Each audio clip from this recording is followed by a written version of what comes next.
Lionel Chalex avec le docteur Jacques-Michel Lacroix. 60 minutes pour tout savoir sur la santé. CLC Média, votre web radio.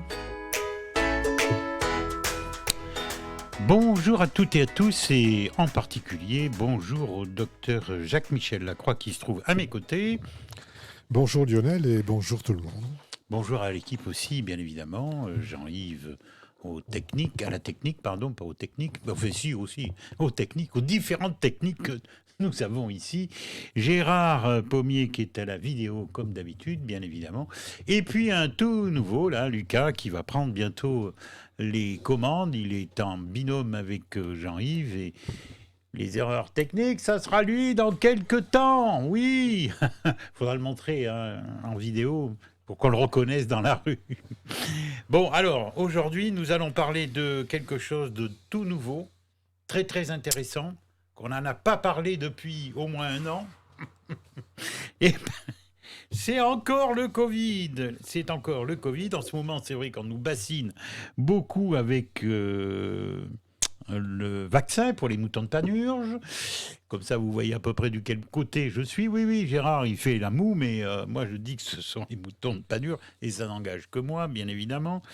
Parce que de toute façon, le vaccin ne protège pas à 100%. Hein. Je pense que c'est pas rentré dans toutes les têtes. On en reparlera. Et vous, docteur, vous reparlez des traitements qui auraient peut-être pu se faire il y a quelque temps. On a eu le célèbre professeur Raoult qui n'a pas été entendu, écouté comme il le souhaitait. Pourtant, il s'est défendu bêtes et ongles. Et je pense, moi, je suis de son côté qu'il avait raison. Mais vous allez sûrement nous en dire davantage. Oui, alors, pardon. C'est à l'occasion d'un article qui est paru il y a 15 jours dans Valeurs Actuelles, un article d'un journaliste scientifique qui s'appelle Xavier Bazin et qui reprend en fait ce qu'on a dit depuis un an, nous ici, à ce micro. C'est-à-dire qu'il fallait commencer par traiter et après réfléchir, mais commencer par traiter. Et prendre le temps pour le vaccin. Et puis le temps du vaccin aussi, pourquoi pas, avec bien les sûr. essais, dans les normes, etc. Et donc, ce journaliste fait remarquer que le professeur Eric Combe a dit très récemment, il y a 2 mois, que ça a été une erreur stratégique de tout miser sur le vaccin. Et je pense qu'on a complètement négligé le traitement. Alors là, c'est pas moi qui le dis. Oui. C'est le professeur Combe, parce que effectivement, depuis le début de cette crise, on nous disait, restez chez vous, prenez du Doliprane, et quand vous vous étoufferez, on vous mettra en réanimation. Ce qui était, on l'a dit souvent ici, une attitude criminelle, on peut le dire. Oui. Parce qu'il y a des traitements qu'on aurait pu faire, que certains ont fait. Je connais beaucoup de médecins qui l'ont fait, moi aussi. Et ces traitements, jusqu'à preuve du contraire, ont quand même donné de bons résultats, même si ce n'est pas la panacée universelle, mais ça a permis à beaucoup de gens d'éviter d'être hospitalisés. Et je peux dire que j'en suis témoin. Voilà. Je ne rentre pas dans les détails. Et alors, ces médecins se sont regroupés en collectif. Évidemment, on ne les entend pas dans les médias, mais ils comptaient, pour le 1er mai, faire une petite manifestation sympathique du type pique-nique sur l'esplanade des Invalides pour faire voir à la population qu'on pouvait faire autre chose qu'aller en réanimation. Avant d'aller en réanimation, oui. Il y a certaines personnes qui ne pourront pas éviter d'y aller, bien sûr, mais enfin bon. Eh bien, ce pique-nique-là, cette réunion sympathique, qui n'était pas une manifestation, a été interdit par la préfecture de police. Il ne faut pas parler de ça. C'est incroyable. Puisqu'il ne faut pas en parler... Dans quel pays sommes-nous ? On va en parler tout à l'heure, pardon. Puisqu'il ne faut pas en parler, on va en parler. Donc, dans cet article, le journaliste reprend ce qu'on a déjà dit, c'est-à-dire qu'il y a des médicaments qui, sans être la panacée, ont une action non négligeable chez les gens qui sont atteints de Covid, en particulier l'ivermectine. L'ivermectine, c'est sous le nom commercial de Stromectol. C'est un produit qui est utilisé normalement pour lutter contre la gale. C'est un antiparasitaire, mais qui donne de bons résultats dans le Covid. Il y a aussi, il y a des études qui ont été faites à ce sujet, et selon 2 méta-analyses qui ont été réalisées récemment, l'ivermectine réduirait la mortalité de 68 à 75%. Ah, quand même. C'est quand même pas mal. Mhm. Bon. Autrement dit, on pourrait diviser le nombre de morts par 4 si on avait traité tout le monde par ça. Ensuite, il y a un autre grand remède qui a été proposé par beaucoup de médecins, qui est la vitamine D. La vitamine D dont on est souvent en déficit, et surtout en période hivernale. Et la vitamine D semble avoir un effet favorable sur la stimulation des défenses immunitaires. Donc, il ne faut pas hésiter à l'employer. Surtout que c'est sans danger. Il n'y a pas de... Ensuite, il y a les antibiotiques. Bien sûr qu'il faut mettre les malades du Covid sous antibiotiques. Alors, ils partaient du principe, tous nos grands trucs, que les antibiotiques ne servent à rien dans les infections virales. Et si elles servent. Elles agissent peut-être pas directement sur le virus, mais comme le virus détruit les défenses immunitaires, le sujet a tendance à se surinfecter, et à ce moment-là, l'antibiotique évite cette surinfection. Mhm. Et alors, Olivier Véran a fait une petite concession, là. Il a tout récemment, du bout des lèvres, il a admis que les médecins généralistes pouvaient prescrire aux patients atteints de Covid un antibiotique pour éviter la pneumonie. Bon, heureusement qu'on ne l'a pas évité, qu'on l'a pas attendu pour savoir ce qu'il fallait faire. Mais c'est vrai aussi que tant qu'il y a beaucoup de médecins qui sont, je ne veux pas dire aux ordres, mais qui n'osent pas aller contre les consignes officielles. Ils font partie des moutons de Panurge. Oui, bien sûr. Alors, c'est précisément ce que recommandait le docteur Raoult en disant qu'il faut prendre de l'azithromycine ou bien un macrolide. Un macrolide, c'est une classe d'antibiotiques dont fait partie de l'azithromycine. Il y en a d'autres, mais... Alors, non, mais moi, je suis un témoin vivant. Hein, on peut aller plus loin. J'en ai pris. Oui. Et je suis guéri. Et oui. Et je suis un témoin vivant. Hein, voilà, qu'on ne raconte pas des salades à côté. Hein. Je peux témoigner personnellement. Que vous avez fait un Covid sévère, quand même. Bon, en tout cas, s'il n'y avait pas eu ces antibiotiques, je ne serais peut-être pas devant le micro aujourd'hui. Voilà, c'est possible. Donc quoi. Hein. Alors, le professeur Raoult associait l'azithromycine à l'hydroxychloroquine. Depuis qu'on a trouvé que l'ivermectine avait aussi une action, moi je préfère l'associer à l'ivermectine pour ne pas risquer de troubles du rythme cardiaque. Mais bon, l'hydroxychloroquine, il y a des études qui montrent évidemment que ça ne sert à rien, surtout quand on fait ces études au stade terminal de la maladie, mais il y a beaucoup d'autres études qui ont montré que ça marchait quand même pas mal.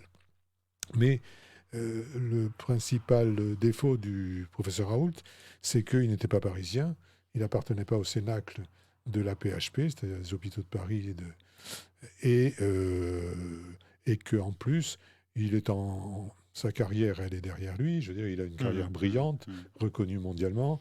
Il n'a pas besoin d'aller lécher les bottes qui que ce soit pour avoir quoi que ce soit. Donc.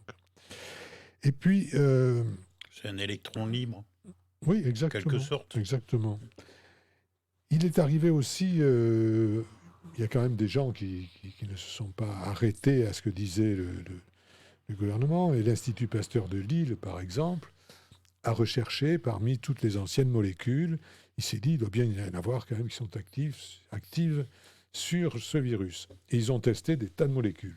Et ils en ont trouvé une dont le nom m'échappe, qui était sorti il y a une vingtaine d'années. C'est un anti-infectieux qui ne marchait pas très bien d'ailleurs. Moi, je m'en étais servi une fois ou deux sans grand succès. Mais sur le coronavirus, il semble que ça a eu un effet. Alors, l'Institut Pasteur de Lille a demandé une autorisation au ministre de la Santé pour réaliser un essai clinique sur cette molécule non toxique et qui était très efficace in vitro, c'est-à-dire en laboratoire. Il fallait en plus, après, prouver qu'elle pouvait être efficace chez les malades. Eh bien, qu'est-ce qu'il a eu ? Une fin de non-recevoir. On leur a dit non, vous n'avez pas à faire cette étude. C'est quand même aberrant. C'est quand même aberrant. Et puis, il y a d'autres molécules qui ont été utilisées. Par exemple, aux États-Unis, ils ont utilisé la fluvoxamine, c'est un antidépresseur qui semble avoir aussi une action. Mais enfin, ceux qui ont le plus d'action actuellement, c'est les antibiotiques de la classe des macrolides, comme la zithromycine, et l'ivermectine, voire aussi peut-être l'hydroxychloroquine et la vitamine D. Si on associe à ça du zinc, qui est un potentialisateur d'effets anti-infectieux, du cuivre comme oligo-élément qui a le même effet, eh bien, on peut arriver à ce que les gens n'aient pas besoin d'être hospitalisés. Et puis, si s'étouffe un peu, on ajoute de la cortisone, et voire un peu d'oxygène. Et on attend comme ça que ça passe. Et en général, ça se passe bien. Et oui. Alors, ce qui me fait dire aussi que on a eu une désinformation quand même, plus qu'une désinformation, on a eu un empêchement de traiter les gens. Parce qu'il y a... C'est grave, là. Hein. Oui, oui.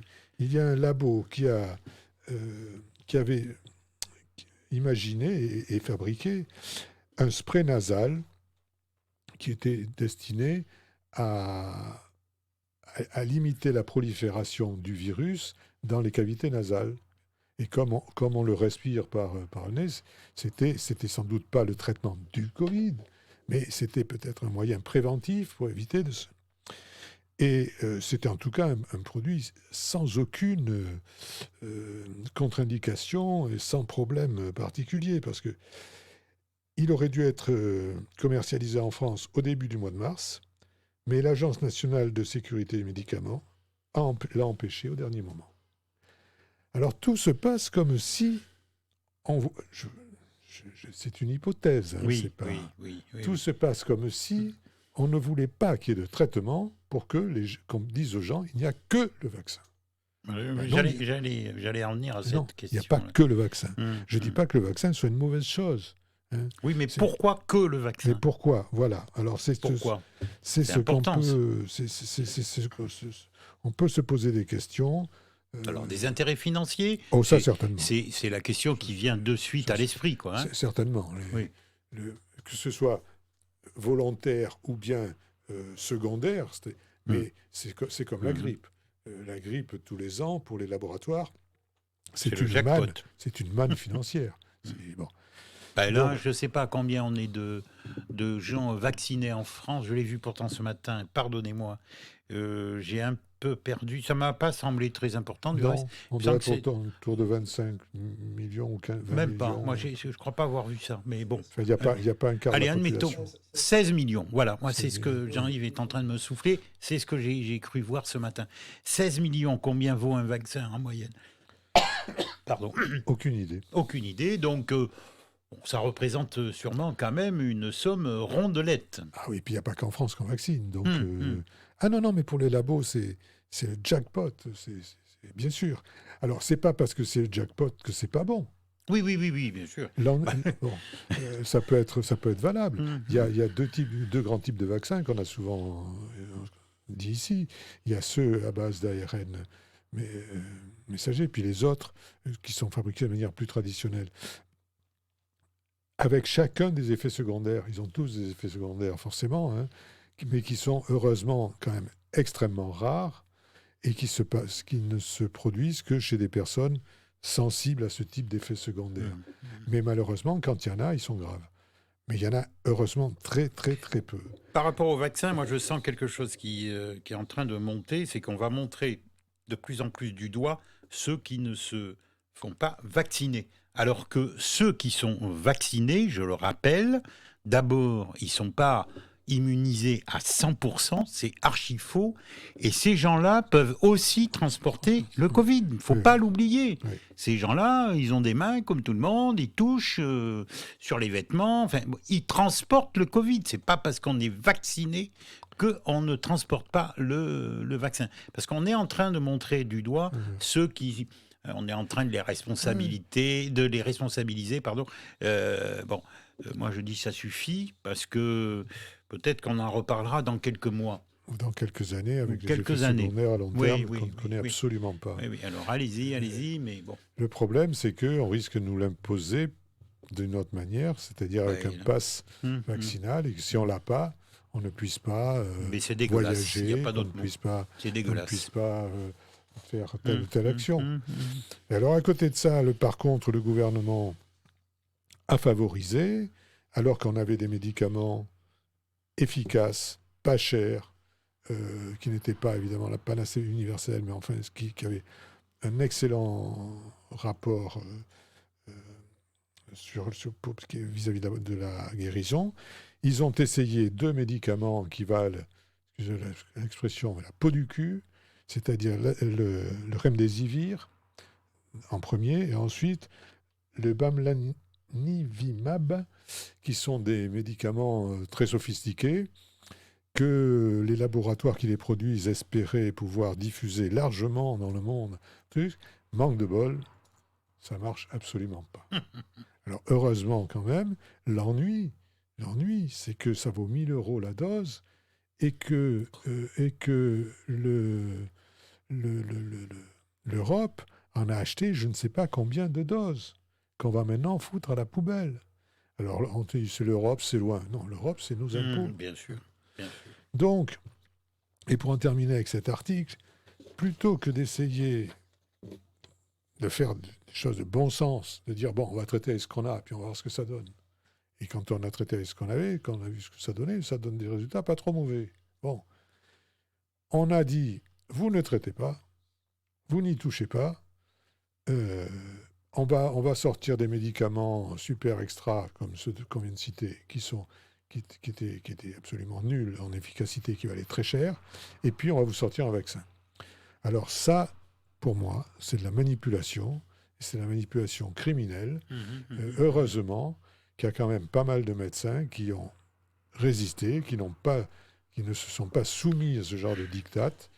Oui, mais ils sont peu nombreux et on n'entend pas beaucoup parler d'eux. Ben on n'entend pas parler parce que je peux dire ça ici au micro de CLC. Si je suis invité dans des radios bien pensantes, je vais dire ça une fois, mais j'y repasserai pas. Bien sûr. Il y en a quelques-uns de temps en temps qui disent, en particulier sur Sud Radio, CNews, on en entend, qui sont invités. Regardons le professeur Raoult, on ne le voit plus. Oui. On ne le voit plus. Bien sûr. Il n'a pas pignon sur rue au niveau des télés, des plateaux télé, des radios nationales. Par contre, les enfermistes, comme on les appelle, les patrons parisiens, alors là... ils sont à vomir, ces gens-là. Bon. Heureusement, on les voit un peu moins. C'est vrai, un petit peu moins. Eh bien, nous allons non pas voir, mais entendre de la musique grâce à Jean-Yves Bernard qui est aux manettes. Et on se retrouve pour un autre sujet, notre deuxième sujet de cette émission Libre Santé. J'en profite pour vous dire qu'à 18h, invité spécial, Edwige Diaz, qui est la responsable secrétaire départementale du Rassemblement national. Nous allons parler bien évidemment de la situation actuelle et des élections futures. Média. CLC Média. La web radio de Coutras. Et je vous rappelle que vous êtes à l'écoute de l'émission Libre Santé avec le docteur Jacques-Michel Lacroix. Alors là, c'est quand même le comble avec ce deuxième sujet.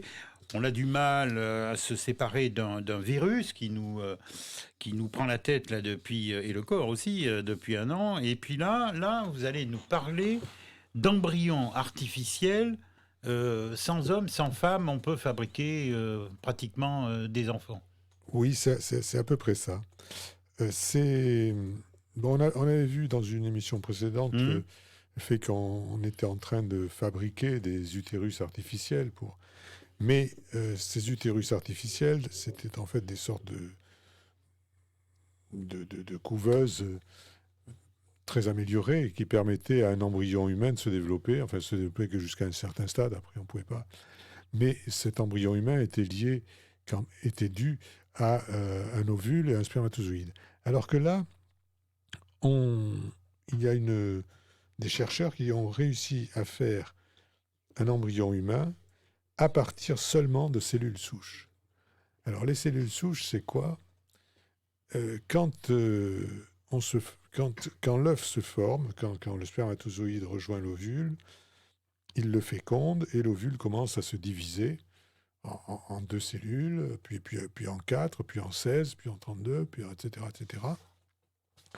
Et c'est ce qu'on appelle là des cellules souches. C'est-à-dire ce sont des cellules qui, par la suite, vont se spécialiser.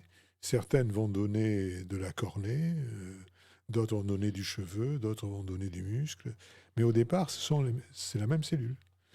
Alors, pourquoi, comment, après, est-ce qu'elles peuvent être orientées pour donner? Alors ça, on ne sait encore pas trop, hein. Ça fait partie des mystères que la science devra résoudre. Mais là, les chercheurs ont réalisé quand même un exploit parce que il y a des obstacles très nombreux pour arriver à faire ça. Et ils sont arrivés quand même à faire vivre un embryon pendant 14 jours. Alors, en associant... Pardon, au bout de 14 jours, il n'est pas formé. De toute façon, c'est Non, un embryon. Oui, c'est encore un amas cellulaire, mais ouais. c'est un amas cellulaire qui commence à se diviser en deux parties. Une partie qui va donner l'embryon et l'autre qui va donner le placenta, le Oui, cordon. D'accord. C'est-à-dire une partie qui va lui permettre de vivre par le placenta et le cordon, et l'autre qui va permettre... Au bout de 14 jours. À peu près, À oui. peu près. Pardon, je vous ai coupé. Hein. Oui, non, mais c'est pas grave. Donc, ils ont associé des cellules souches, comme ça, dites naïves, et parce que ces cellules ont la capacité de générer toutes les lignées cellulaires, c'est ce qu'on disait tout à l'heure, c'est-à-dire elles peuvent donner de l'ongle comme elles peuvent donner de la muqueuse gastrique. Alors, entre le 5e et le 7e jour, non, je vous l'ai dit tout à l'heure 14, donc c'est entre le 7e et le 14e jour, l'embryon se sépare, enfin l'amas cellulaire se sépare, et donne d'un côté le trophoderme, qui donnera le placenta et le cordon, et puis de l'autre un amas de cellules qui formeront le fœtus. Mais pour programmer ces cellules-là, l'équipe scientifique qui a fait ça est partie d'autres cellules d'autres types. Ils ont des cellules directement issues d'embryons d'une part et des cellules souches pluripotentes. Alors ce sont des cellules qui peuvent produire n'importe quoi. Enfin, n'importe quoi à condition de les orienter là où il faut. Et ils se sont aperçus qu'ils arrivaient comme ça à pouvoir faire un début d'embryon. Donc, vous m'avez dit tout à l'heure hors antenne qu'en prenant un petit bout de peau... Voilà, alors en prenant un petit bout de peau, on peut faire un clone, c'est-à-dire un sujet absolument identique à celui dont on a... Moi, j'en veux bien une douzaine. Voilà, bon. Alors que là, c'est un embryon un peu différent, mais qui est... c'est-à-dire que cette expérience-là, c'est à mi-distance entre le clonage et la fécondation in vitro. Voilà. Ça fait intervenir des processus extrêmement fins, qu'on connaît mal, mais enfin, on voit que c'est possible. La science progresse rapidement, en tout cas dans ce domaine. La science progresse très rapidement. Un des problèmes auxquels se sont heurtés ces scientifiques, c'est que l'amas cellulaire qu'ils faisaient vivre dans le tube était nourri par un liquide nourricier, mais au bout d'un certain temps, ça ne lui suffit plus. Il lui faut un placenta et un cordon pour pouvoir... Et ça, pour l'instant, ils n'y sont pas arrivés. D'accord. Ils n'y sont pas arrivés, et très honnêtement, je ne souhaite pas qu'ils y arrivent. Enfin, sur le plan philosophique. Oui, bien sûr. On peut le comprendre. Sur le plan scientifique, c'est très intéressant. Ça permet de voir, de mieux comprendre les mécanismes de formation. Sur le plan philosophique, je ne souhaite pas que ça débouche sur... Sinon, il faudrait un système qui imiterait le cordon ombilical, le placenta pour nourrir l'embryon.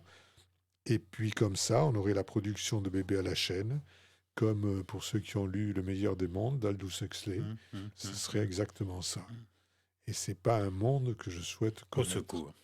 Maintenant, je serai sûrement mort avant qu'il puisse être mis en place, mais je ne souhaite pas que mon petit-fils puisse le connaître non plus. Je voudrais ouvrir une toute petite parenthèse. Je pense qu'il est peut-être à l'écoute. Je voudrais saluer notre ami Jean-Paul Aymar, qui est le directeur de la programmation musicale ici à CLC Média. Il est chez lui, il se repose. cher docteur, vous n'êtes pas au courant, mais notre ami Jean-Paul Aymar a fait un infarctus samedi. Il est sorti, il est monté sur ressort maintenant, m'a-t-on dit. Non, je plaisante, mais enfin bon, voilà, on a posé le petit stent et il se repose. Donc on pense très très fort à lui. Je pense qu'il va revenir très prochainement, bien évidemment, à la radio. On l'attend pour la prochaine émission. Je donne pas le nouveau titre qu'on a pensé. À la place de Histoire d'en rire, on a choisi un autre titre et ça sera pour la prochaine normalement. Bon, pas ce samedi-là, mais peut-être l'autre d'après, s'il est rétabli complètement. En tout cas, il se repose aujourd'hui. On le salue bien, on pense très fort à lui et qu'il revienne avec sa joie et sa bonne humeur ici dans les studios de la radio. Alors, nous allons parler maintenant d'un autre sujet, ce qui est presque surprenant. Vous avez écrit un article pour Boulevard Voltaire sur cette violence qui s'installe à l'hôpital. Oui, voilà, l'article est sorti ce matin. On applaudissait les soignants l'an dernier de manière un peu naïve quand même. Hein. Et puis maintenant, on retrouve ce qui existait avant, mais qui continue, c'est-à-dire une violence assez anormale parce que assez importante au niveau des hôpitaux, mais aussi en milieu extra-hospitalier. Il y a tous les ans, il y a un ou deux médecins qui se fait tuer dans son cabinet par un fou. Ah oui, oui, oui.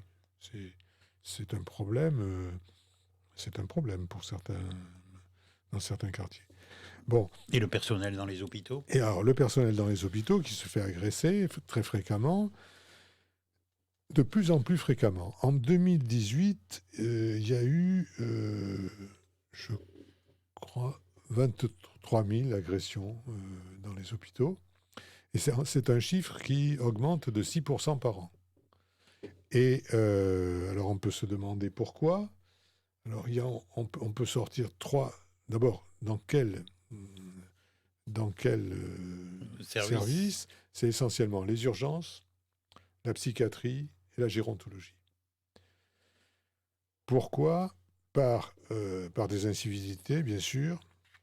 Il y a ceux qui sont soumis à des addictions, que ce soit la drogue ou que ce soit l'alcool, qui arrivent et qui veulent passer devant tout le monde, qui veulent consommer, etc., qui sont violents.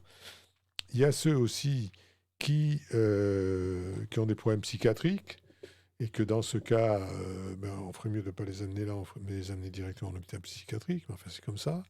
Et puis il y a les gens qui sont a priori normaux, mais qui en ont marre d'attendre, et qui pètent un câble tout d'un coup, et qui se mettent à agresser les infirmières.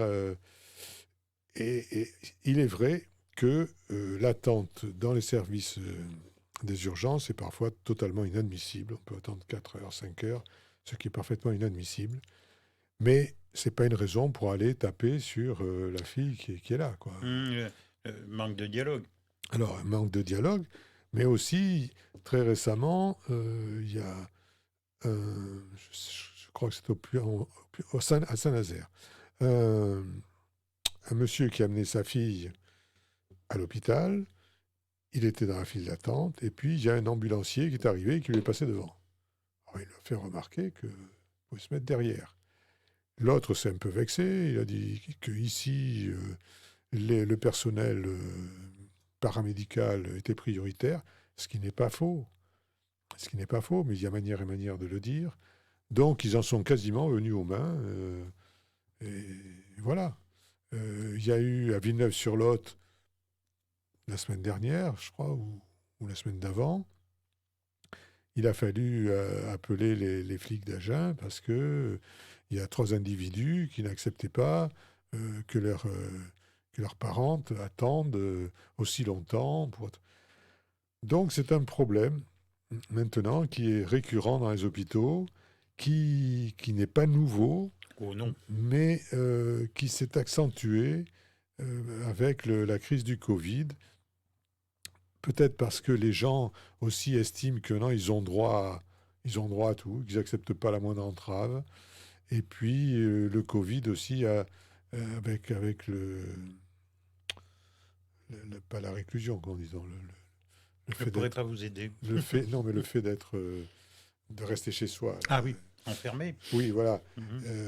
Et le fait de ne pas pouvoir se déplacer comme on veut a sûrement fait monter un peu les tensions et les gens Oui. sont devenus de moins en moins. Moi, je l'ai subi hier dans un magasin. Oui. Ah oui, je l'ai subi hier. Bon, ça n'a pas été bien grave, hein, mais je trouve les gens effrontés, quoi. Hein. Vous êtes là à la caisse, vous attendez votre tour tranquillement, et puis quelqu'un, hop, passe devant vous. Et après, parce que c'était un appareil qui était ramené parce qu'il marchait, il fonctionnait pas. Je demande à la caisse, mais pourquoi? Ah, ben c'est le protocole. J'ai compris après coup. Bien évidemment, ces gens qui ramènent quelque chose, là, il faut les servir de suite, sinon les magasins eux-mêmes ont peur du scandale. Et donc, hop, faut vite les recevoir et vite évacuer, quoi. Voilà, mais vous attendez patiemment dans votre file, quoi. Bon, voilà, c'est un exemple qui vaut ce qu'il vaut, mais surprenant. Quelque part, c'est Voilà, surprenant. enfin tout ça pour dire que c'est un peu significatif de l'état de la société actuellement, oui. où les gens en ont marre et ne supportent pas plus grand-chose. C'est vrai.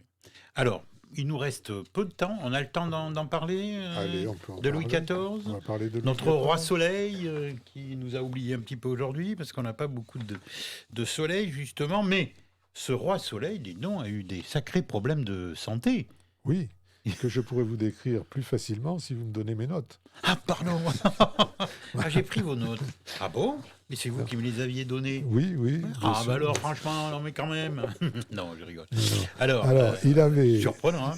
Louis XIV, il avait une fistule anale et puis une mauvaise hygiène bucco-dentaire qui lui a valu de se faire arracher presque toutes les dents. Et, oui, les appareils existaient à l'époque. eh ben, je sais pas, je pense pas. La résine. Ça devait pas exister. Il avait un état de santé déplorable. Pourtant, c'est un de nos plus grands hommes d'État. Et on parle que du haut, on parle pas du bas. Oui, voilà. Et donc, tout ça, ça avait été noté dans le journal de santé du roi, entre 1747 et 1711, qui indique toutes les indispositions et les graves maladies dont il fut victime. Et, je suppose qu'à l'époque, on devait souffrir quand même. Hein, oui, quand on avait un problème de santé, il n'y avait pas les calmants d'aujourd'hui. Parce que il avait une fistule anale, ce qui n'est quand même pas très agréable. Dans sa jeunesse, il avait eu aussi la petite vérole, ce qu'on appelle, c'était pas vraiment la vérole, mais enfin c'était... Je ne me suis pas trompé de beaucoup tout à l'heure. Voilà, des excès de fièvre répétés, des douleurs chroniques, de nombreux rhumatismes, des agitations continuelles et de multiples tumeurs et gonflements. Et on lui faisait une quantité indénombrable de saignées, de purgations, de lavements, et tout ce qui était en vogue à l'époque. Et son hygiène bucco-dentaire n'avait pas arrangé tout ça.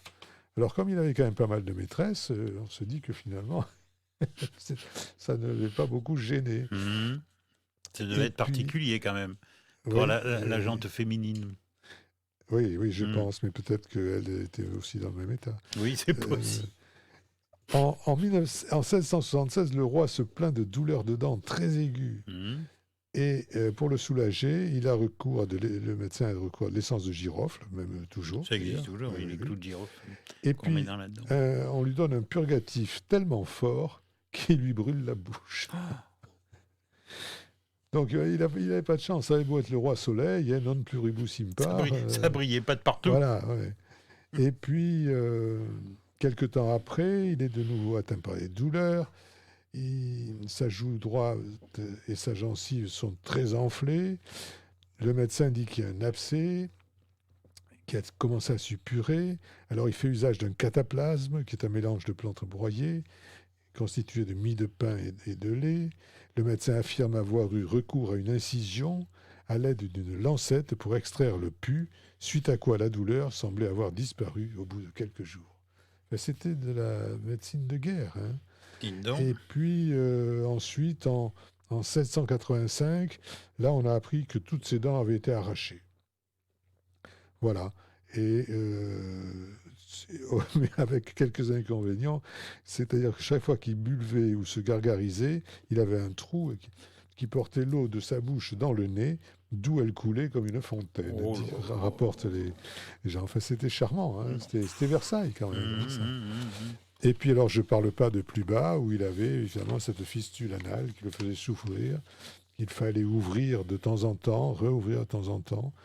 Et finalement, il a souffert jusqu'à la fin de sa vie. Il se plaignait constamment de maux de tête. Tu m'étonnes. Il est mort à quel âge? Je vais vous poser une colle. Mais je ne sais pas, mais il est mort pas très jeune quand même. Hein. Je crois qu'il a... Mais il est mort, c'était les dates que vous aviez tout à l'heure, je crois bien, 1711. Et il est né en 1667, c'est ça, si j'ai bonne mémoire ou... Oui, 1647. 1647, 47, donc 53 et 11, 64. 64. Bon, pour l'époque, c'était un bon âge. Ah oui. Voilà. C'est sûr. Enfin, si je me trompe pas, hein, mais il faudrait vite regarder sur Google la mort de Louis XIV, 1711, mais ça me semble, oui, je ne connais pas tout. Enfin voilà, il était quand même pourri d'un peu partout. Mais bon, je pense qu'il y avait beaucoup de gens comme ça à l'époque. Donc, ils utilisaient moult parfums pour éviter de sentir trop mauvais. D'accord. Ils se poudraient les perruques, ils se mettaient des parfums. Mais bon, c'était pas... Le sex-appeal était quand même difficile. Nous allons clôturer cette émission avec le docteur Jacques-Michel Lacroix. Nous nous retrouvons en direct dans 15 jours. Mardi prochain, ça sera la rediffusion de cette émission. Bonne fin de journée. Eh bien, oui, au revoir à tous, au revoir Lionel, et à bientôt. Et à bientôt, bon week-end. Et dans quelques minutes, ici dans le studio en direct, je reçois Edwige Diaz, secrétaire départementale au niveau du département de la Gironde, du Rassemblement national. Elle est élue aussi au Conseil régional d'Aquitaine. Libre